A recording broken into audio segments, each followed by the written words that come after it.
And welcome to Kent Tonight, live on KMTV. I'm Andy Richards. Your top stories on Monday, the 27th of November. This has to stop. Family have strewed teens, so they'll do what they can to prevent more drownings in the River Medway. This can be anyone, this can be any family going through what we're going through, and we want to stop it. Dogs die in fires, homes destroyed weeks before Christmas. Spoken to the occupier, she's obviously distraught that the family pet has died in the incident, and being so close to Christmas, there's an awful lot to get your head round. Slim pickings for Kent farmer. How a Maidstone grower had to leave more than 100 tonnes of raspberries to rot. We probably lost an income somewhere around about at least £250,000. And in sport, I'll bring you goals and reaction as we look back on another busy weekend of football across Kent. The family of Ben Savage say they're going to do all they can to stop people drowning in the River Medway. It's almost a year since the teenager died after falling into the river in Chatham.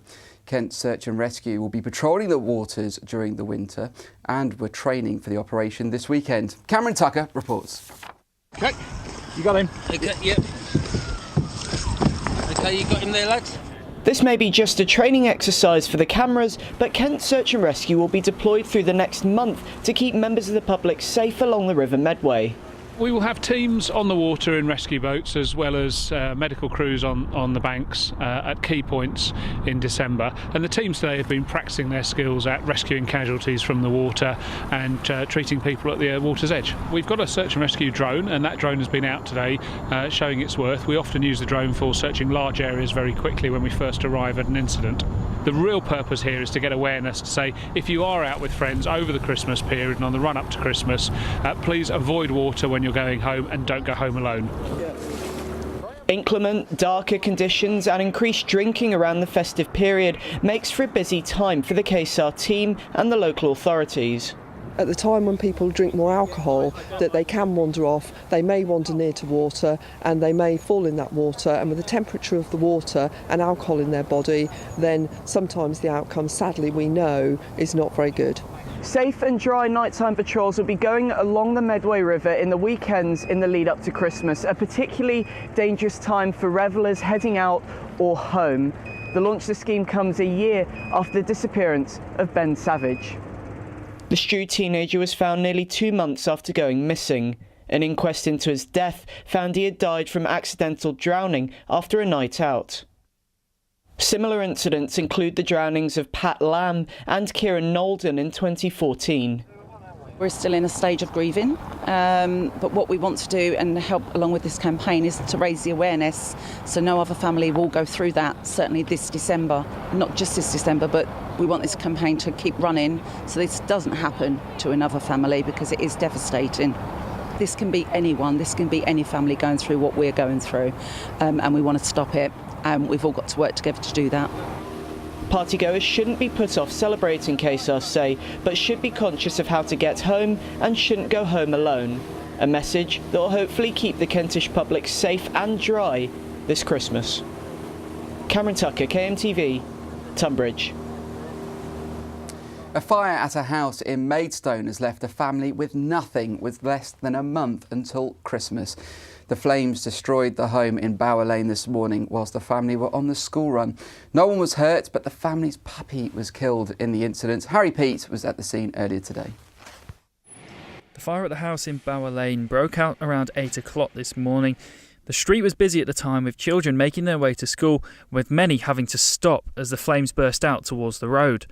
There were fears when the fire crews turned up that the family was still stuck inside the fire as it broke out early this morning, but they were out on the school run and only found out what happened to their home when they returned to see it completely engulfed in flames. The fire spread was very quick within inside the property. It's almost open plan, and our priority was the search and rescue to make sure nobody was inside. So whilst the incident was running for a quarter of an hour, 15 minutes before we fully extinguished the fire damage is quite significant inside, but thankfully contained. It's an end of terrace. We stopped it spreading to the adjoining property, and there's very little damage to the property next door. Whilst the family escaped any danger, sadly, their new puppy had died in the fire. We've spoken to the occupier. She's obviously distraught that the family pet has has died in the incident. And being so close to Christmas, there's an awful lot to get your head round. But we're trying our best to get the everything as normal as possible for her. So her next steps with her accommodation and engagement with insurance companies. The fire service can't say for certain how it started, but do know that it was accidental. From an indicative point of view, it may well be an electrical incident, but we're not at the point to say for certain. We certainly have done no forensic analysis at this point. We've got some fire investigators here, just really for the family to understand more about maybe how the fire started, but there's certainly no malicious cause, and at the moment nothing to indicate there was any huge problems that caused the fire. It was maybe something accidental.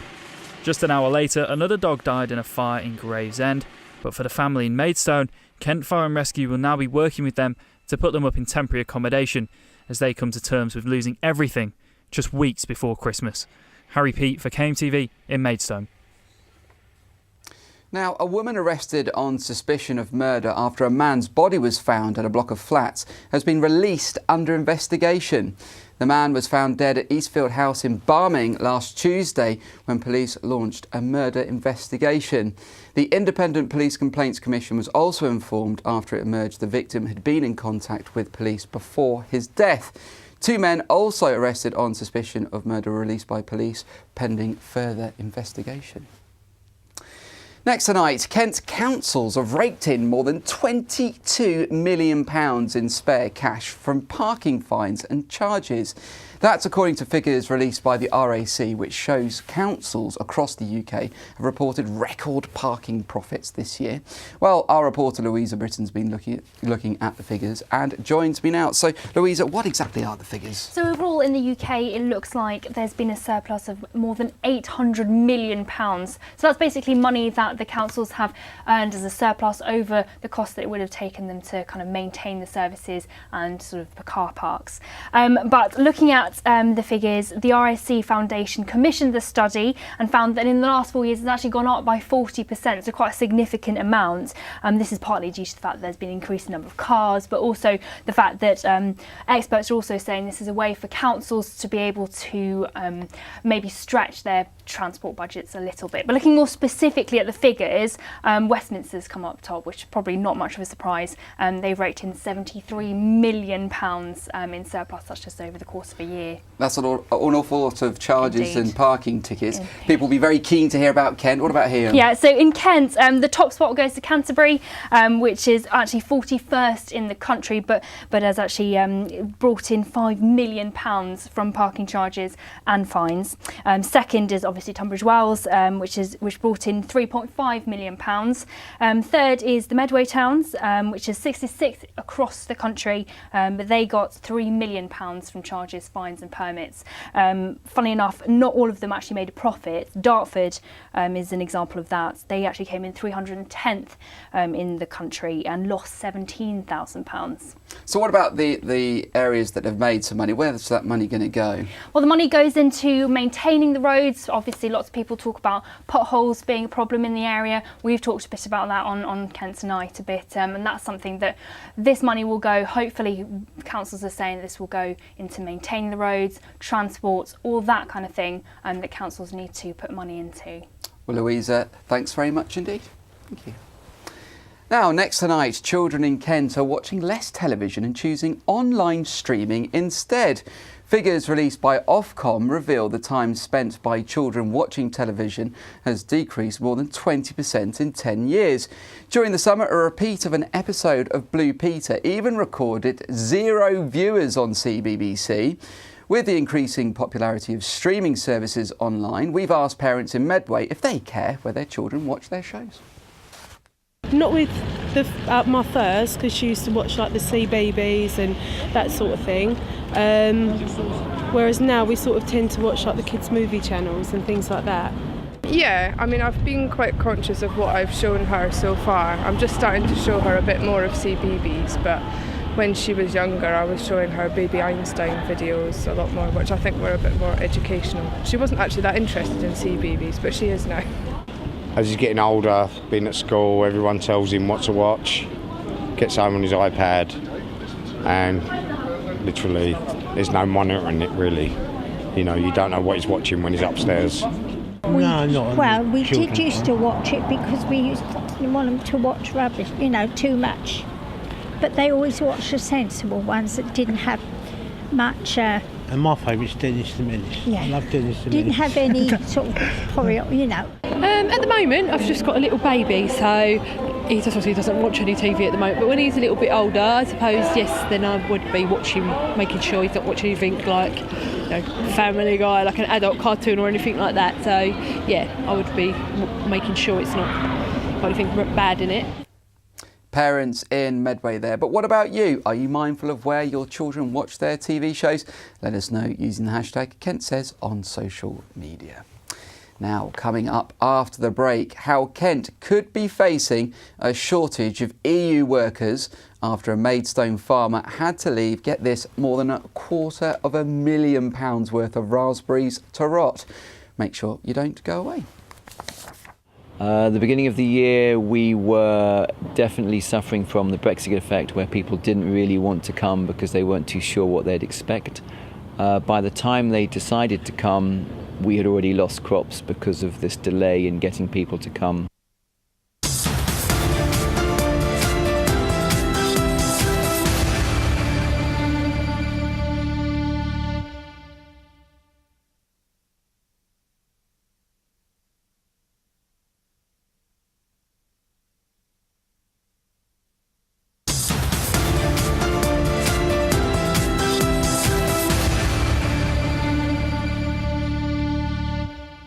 Welcome back to Kent Tonight, live on KMTV.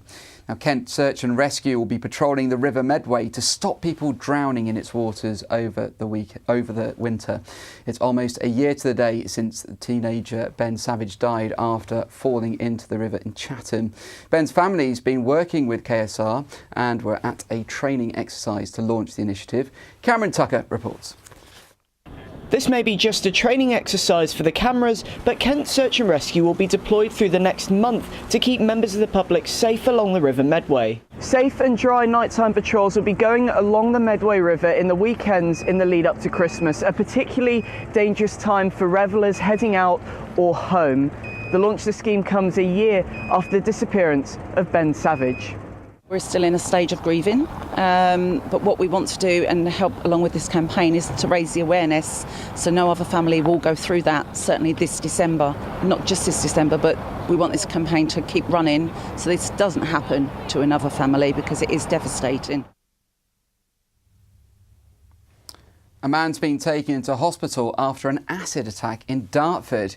He had a liquid thrown at him as he answered the door in Knights Manor Way at around 10 to 5 yesterday. The man suffered burns to his shoulder and neck.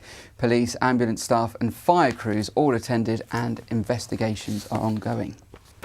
Our former Swanley Town Council leader has escaped a prison sentence after being found guilty of falsely claiming disability benefits. Robert Woodbridge said he couldn't walk at all because of severe pain, but was filmed carrying out day-to-day tasks with ease.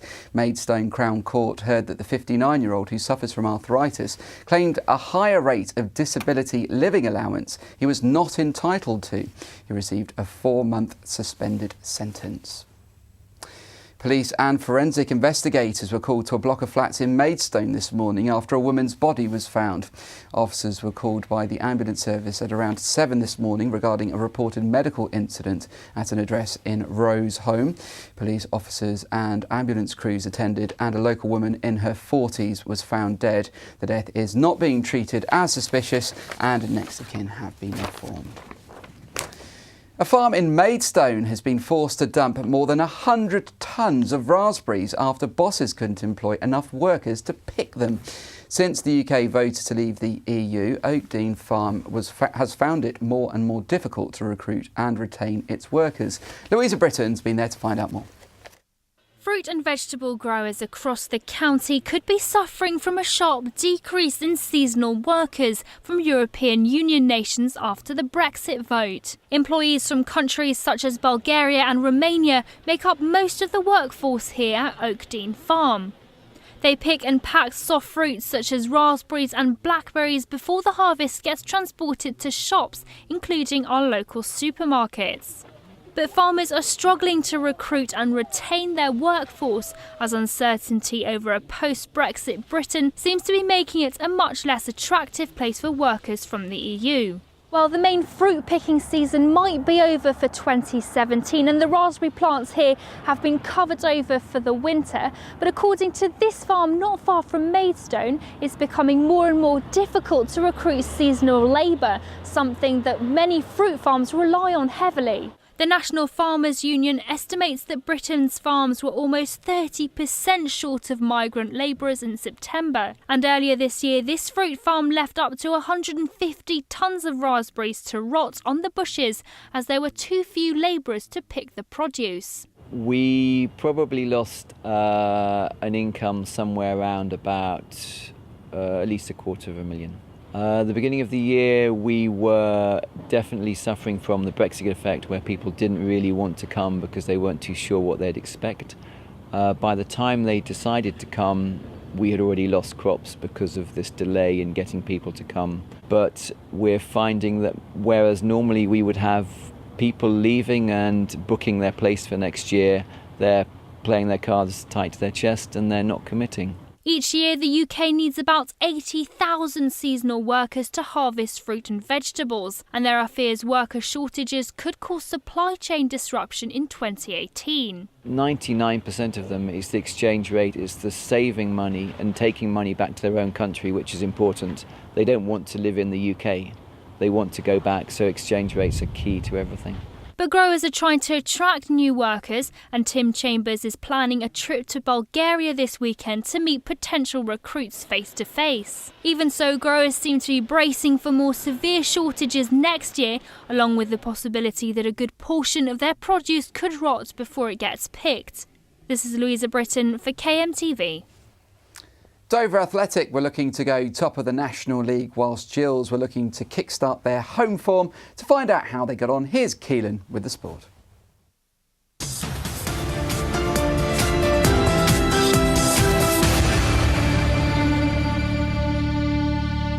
We'll start with a look back on what happened across the weekend's football involving Kent clubs. We'll begin in the National League, where all three of our sides were looking to bounce back following midweek defeats. AFC filed with the visitors to Crabble as Dover looked to try and return to the top of the table. A 1-0 loss at Dagenham had knocked them off top spot and seemingly knocked the stuffing out of them in a lacklustre first half. Mitch Walker's save, the closest either side came to a goal in the opening period. The Whites showed more attacking prowess after the restart. Jay Lynch turned away Ryan Bird's flicked header, with Giancarlo Gianfranco unable to capitalise on the rebound. Lynch then made the save of the game to brilliantly deny Mitch Pinnock. It turned out to be a crucial save, as with 13 minutes to play, Manny Parry was caught in possession by Danny Rowe. The National League top scorer then grabbed his 11th of the campaign to ensure Fylde went home with the points. Back-to-back defeats for Dover, who slipped to 5th in the table. We dug our own grave, as it were, made a massive mistake trying to dribble out from the back. But, it's not happened before, and I'm sure it won't happen again. Maidstone were looking to avoid the same fate at Tranmere, where they were also after a sensational 8th straight away win. But it was on 8 minutes where it all started to go wrong. Eddie Clark's cross found James Norwood, 1-0 Tranmere.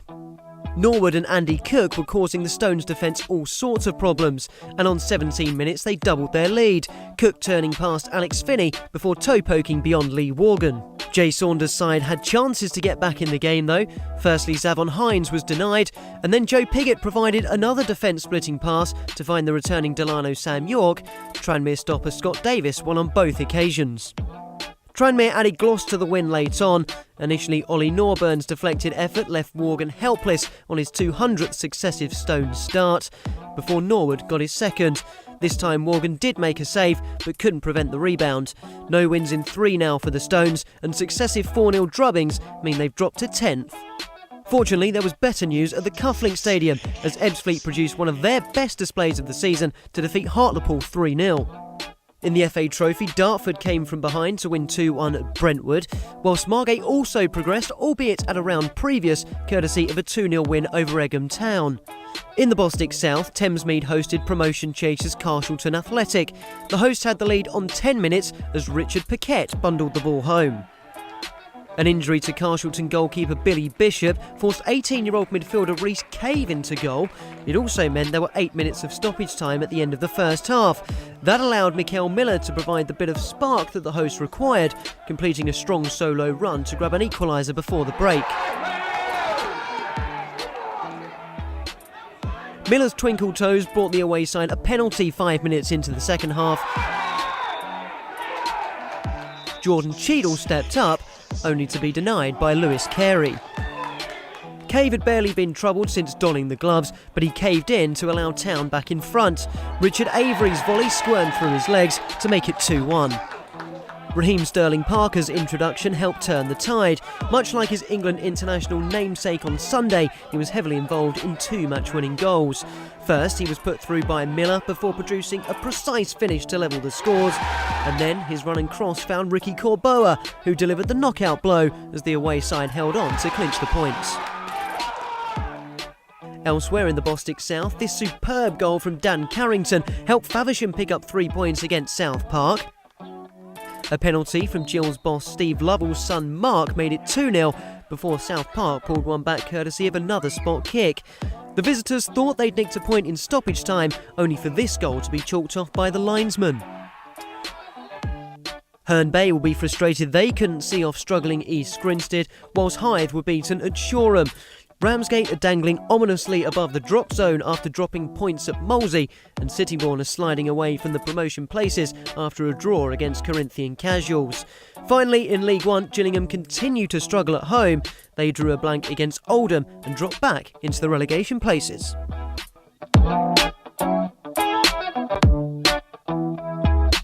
I'll be back with more on Gillingham's goalless draw with Oldham later on in the programme, and I'll be looking ahead to tonight's edition of Team Talk at 6:30 this evening. See you then.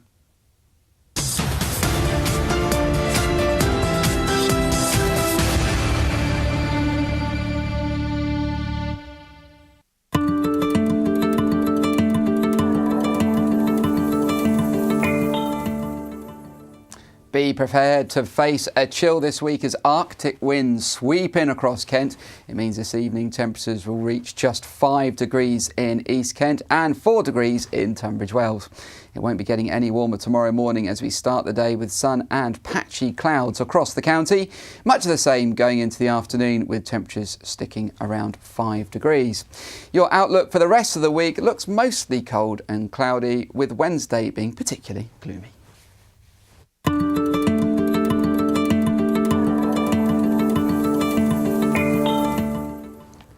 After the break, we find out what it's really like to live on the streets in Medway and speak to a charity which helps the homeless. Don't go away. This is me out here. I love it. And I will spend the night out here with them all the time if I could, because I feel sorry for them, because at the moment you've got people going around beating them up, you've got people going around robbing them, burning them out and things like that. It's so sad, really.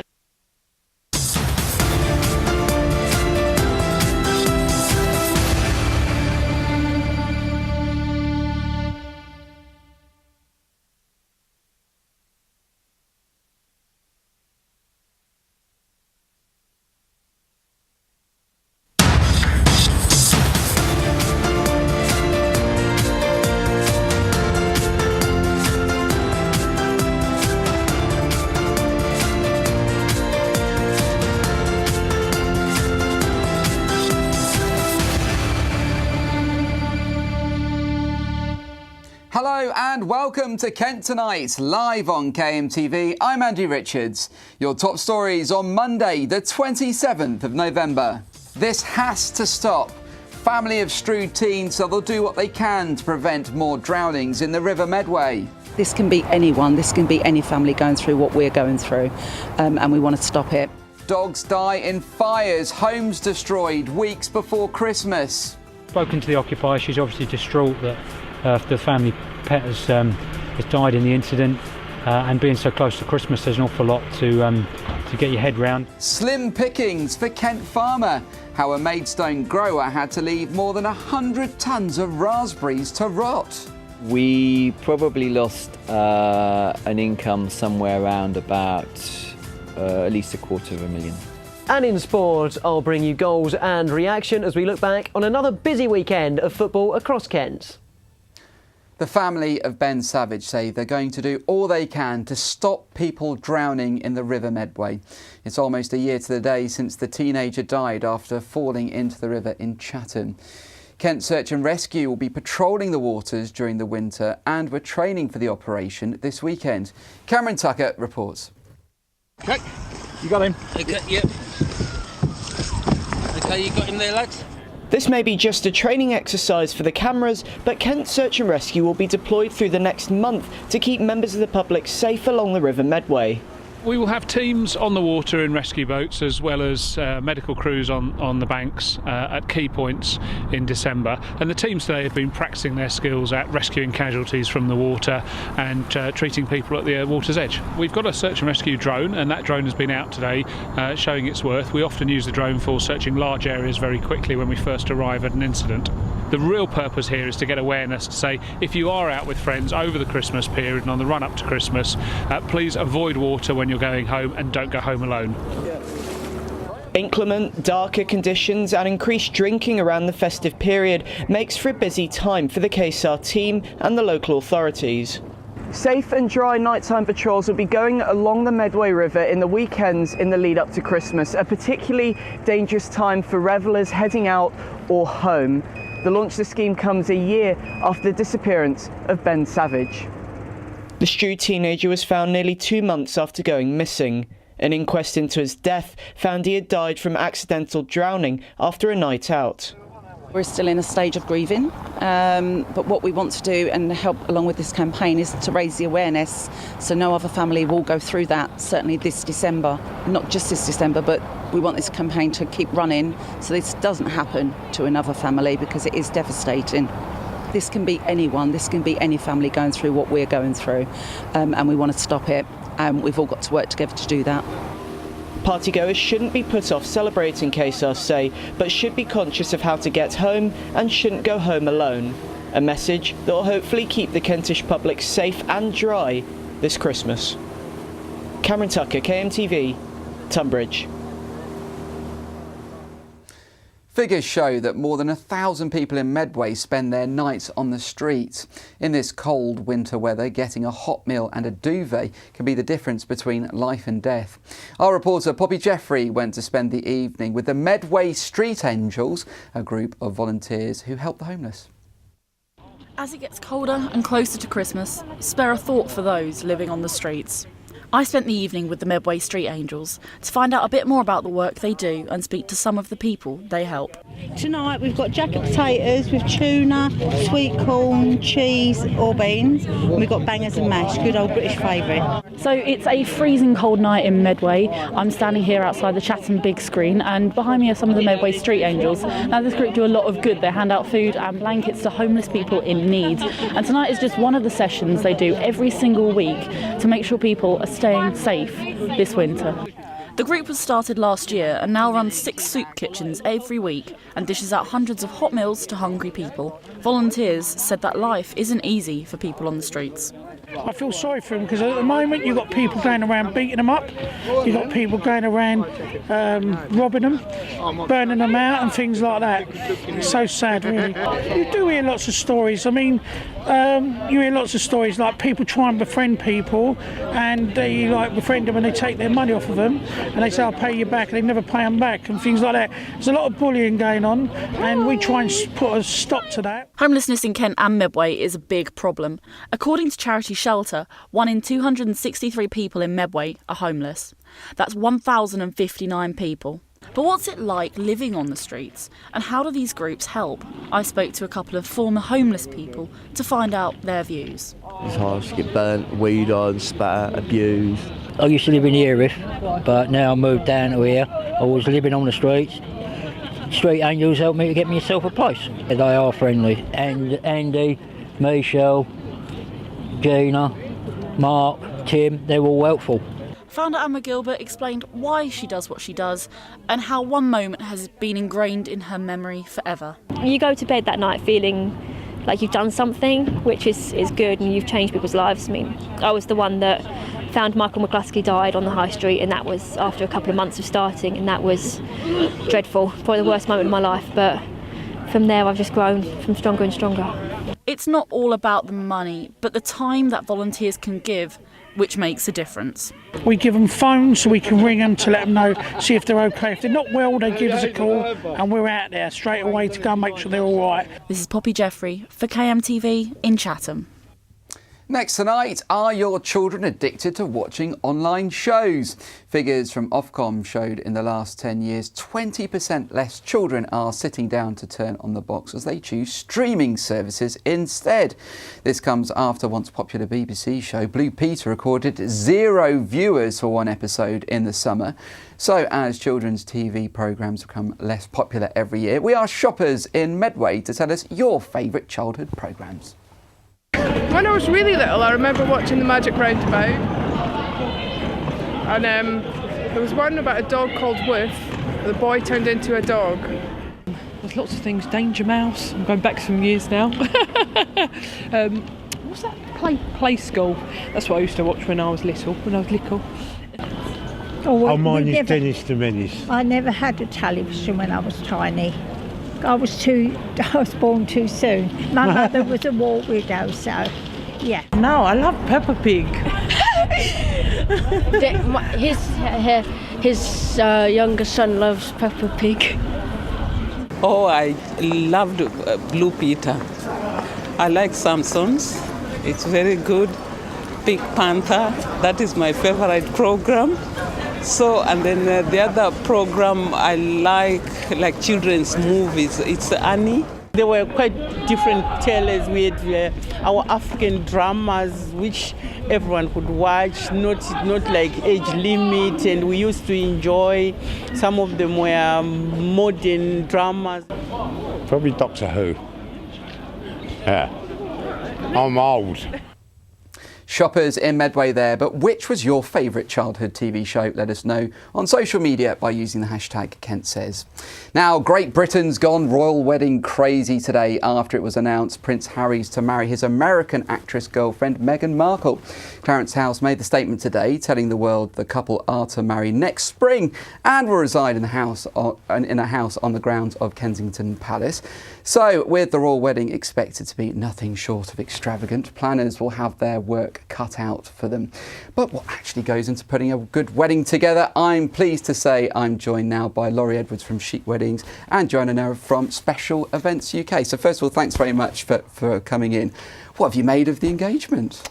What exciting news. We all love a wedding, and we all especially love a royal wedding. So lots of excitement out there. Our Twitter pages are going already with lots of exciting news. So looking forward to what the next few months are going to have in store for us.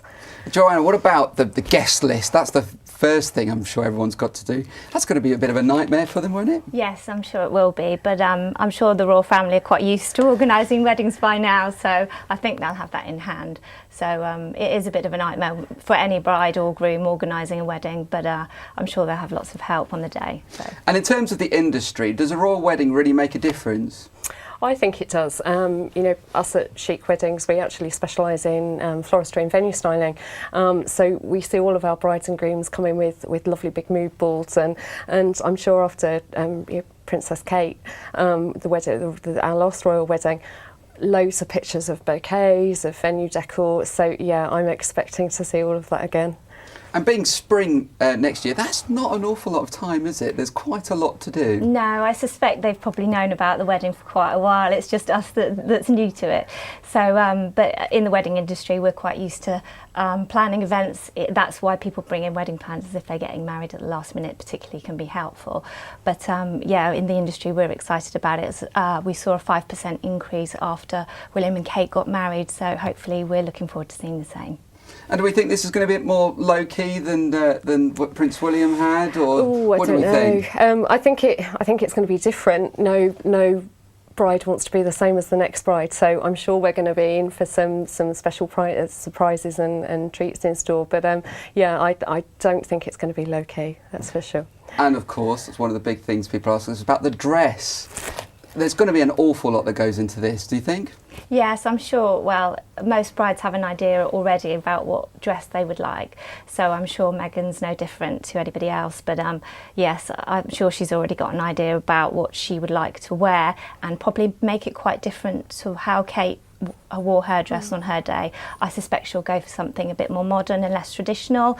They're already including their personalities in the ring design and things like that, so I suspect it'd be a bit more of a modern wedding than Kate and William. And something else to consider as well is obviously Meghan is from America. America must be going crazy as well. Do you think they're going to take a keen interest? Absolutely, I'm sure they are. You know, I think going back over the last few years with royal weddings, we always see a huge influx in tourism. I'm sure that's going to continue. So I would imagine there'll be lots of Americans coming over to fly their flag, I'm sure. Thanks very much. Thank you. We'll see you after the break.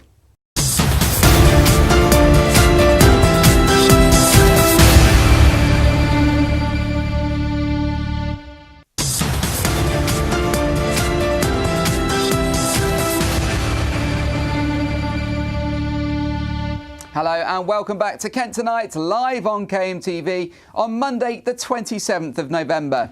In case you missed it, this can't happen to another family. Ben Savage's loved ones join forces with Kent Search and Rescue to prevent more drownings. We're still in a stage of grieving, but what we want to do and help along with this campaign is to raise the awareness so no other family will go through that, certainly this December. Kent homes destroyed weeks before Christmas. Dogs die in 2 different fires. Whilst the incident was running for a quarter of an hour, 15 minutes before we fully extinguished the fire damage is quite significant inside. Rotten raspberries. A Maidstone grower had to waste more than 100 tonnes of fruit due to a lack of staff. We're finding that whereas normally we would have people leaving and booking their place for next year, they're playing their cards tight to their chest and they're not committing. And in sport, I'll bring you goals and reaction as we look back on another busy weekend of football across Kent. Time now for your pick of the papers with a look at what's making the news in print, online and radio across Kent. Earlier today, I caught up with the KM Group's Matt Ramsden, who started off by telling me about Gillingham FC's court case against their former caterer. Okay, our first story today, Andy, is the front page of the Monday Messenger, and it's about Gillingham FC and their fight against Centreplate, which was a catering firm that used to run all the functions at Priestfield. They marched out of the business a few years ago and took a lot of equipment and data with them. And Paul Scally, the chairman, took them to the High Court to sue them, and he's come away with £1.35 million in compensation. And he was delighted, wasn't he? Absolutely delighted. Yeah, he said that it was a bitter blow to the club, especially losing all the data and information about customers, and they've really fought to get back on an even keel. But according to his comments, the business they're doing now on their own is more than Centreplate was doing for them. And bearing in mind that's a multi-billion-pound American company, I think that's quite a feather in their cap. And will Jules fans see that cash maybe filter to the transfer budgets? But we'll see. I know they certainly hope so, because they're back in the relegation places. So it'd be nice to see some money put onto the field. And what about your second story today? Yeah, a nice happy story this, Andy. On Friday lunchtime we get a call from a lady saying she just helped deliver a baby in Chatham High Street. Wow. So we say, well, tell us all about it. And she saw a woman who was heavily pregnant and clearly struggling. And she went home and said, are you okay? And he says, I think my waters are broken. Anyway, she comforts the woman and helps her get comfortable. They pull down her trousers and the baby just falls out, basically. And we're desperate now to track down the lady concerned, to do a story on her and wish her well. Well, hopefully she's okay and the baby too. And what about your third story today? Yeah, it's a story that we touched upon in last week's Medway Messenger out on Thursday, and it's a special investigation that we did with KMTV, all about gangs and disorder in Gillingham. Massive issue at the moment, and one that we're really getting our teeth into. And I just want to say that people who are viewing this at the moment should have a look at Thursday's paper, because we've got some quite interesting letters about the subject, and hopefully we're going to follow up some of the stories as well. So it's a great read and it's really important. Because some of the reaction to it it's been huge, hasn't it? Yeah, I mean, it's especially across social media. Some of the comments from the police and some of the politicians were saying that there isn't that much of a problem. It's been overblown, which is, that's their opinion. we respect that. But members of the public have said, what are you talking about? This is not overblown, this is a serious problem, and they're encouraging these people to get on the streets and see what's going on. Because that's the thing, during the investigation we really did find fear, didn't we? There are people scared in Gillingham. Absolutely. I mean, we lost count of the number of people who use the phrase scared to go out. And in this day and age, in a town like Gillingham, that shouldn't be the case. And something needs to be done. I don't want to sort of tar all young people with the same brush, because that's just not fair. But there's a very real problem, and it needs to be addressed. Matt, thanks very much indeed. Thank you. With a look back on Gillingham's draw with Oldham, here's Keelan with the sport.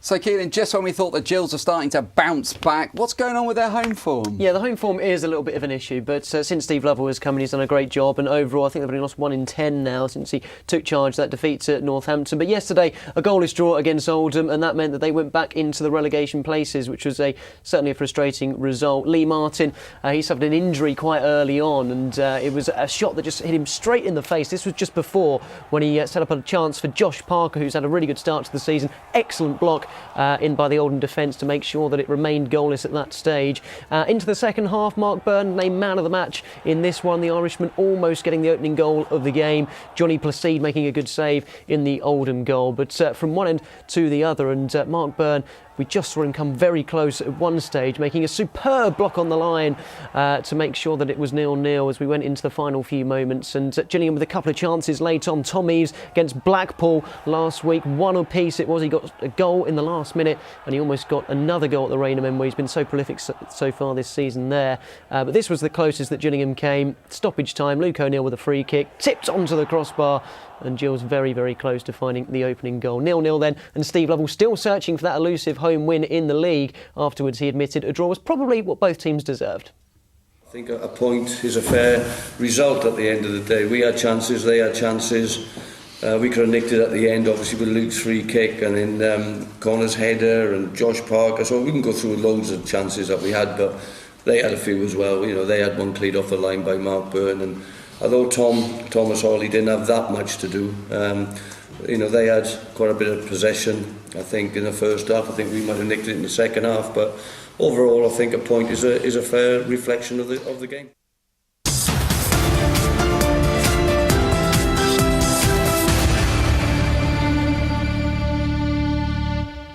Don't forget that you can keep up to date on all things going on in Kent by visiting our website kmtv.co.uk. You can check out some of our latest stories from across the county, like this video about a Kent cinema showing screenings designed for children with autism.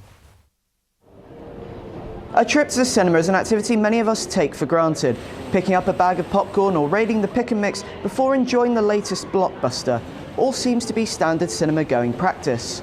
But for some families, it's less than straightforward. I've come to my local cinema to see the challenges those faced with autism in coming to the silver screen and what measures have been put in place so they can share in the magic of the movies.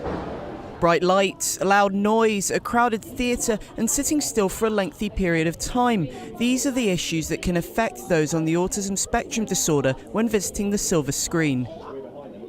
At more than 250 cinemas nationwide, including here at the Tunbridge Wells Odeon, key adjustments are made at a chosen film once a month to reduce overstimulation for ASD audiences.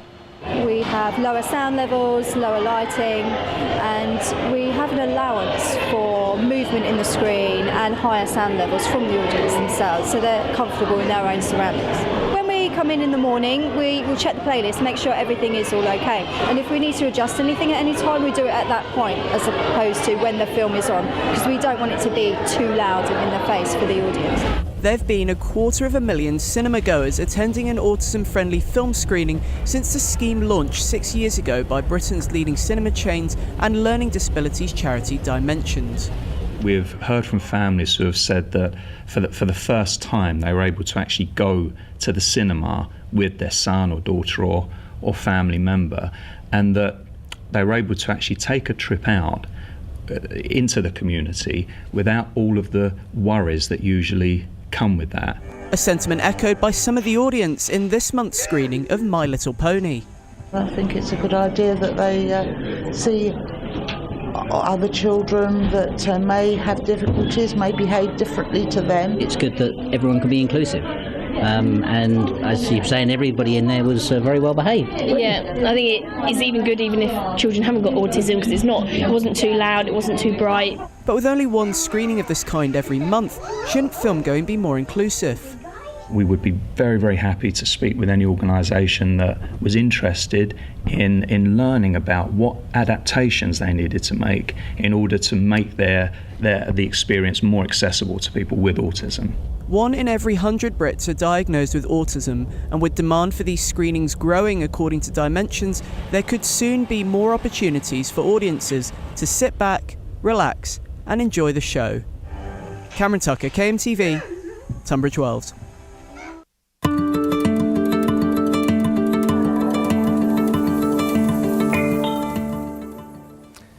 Arctic winds are sweeping across Kent, and this evening's going to be clear and cold with highs of just 5 degrees.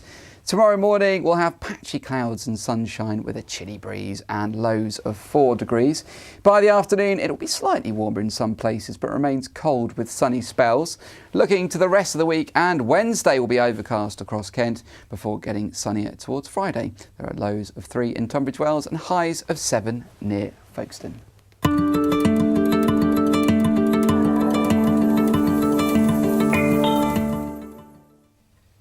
So it is Monday, so it means it's Team Talk Day. What have you got coming up, Keelan? So we've reached the halfway mark in the hockey season. So joining me in the studio this evening is Sevenoaks assistant coach Stephen Mina, and we'll also be joined by Holcombe hockey players Mohammed Mia and Glenn Ayers. So it should be a very interesting chat to see how they are at the halfway stage of the season. It now takes a break to February when play will resume. We'll round up all of the results from the weekend's action in the hockey as well as the football. As well as that, we've been talking cricket today. Jamie Clifford has announced he's stepping down as the CEO of Kent, but I've been speaking to Mark Stokes from the KM Group about Kent's recruitment plans for this winter. They're looking for some seamers, and we had a little chat about the Ashes. Unfortunately, we had to put it in.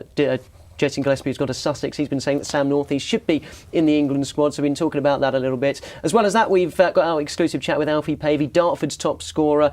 So he's been chatting to us a little bit about when he was at Millwall and dropping out of the Football League and back into non-league, and their ambitions to get promoted this season. And what about your women's golf features? Josie managed to get any better? Well, you have to wait and see. It's been week 3, so fingers crossed, we'll finally see the ball come off the tee this time. Unlikely then. Anyway, that's just about it from us at Kent Tonight. Have a great evening.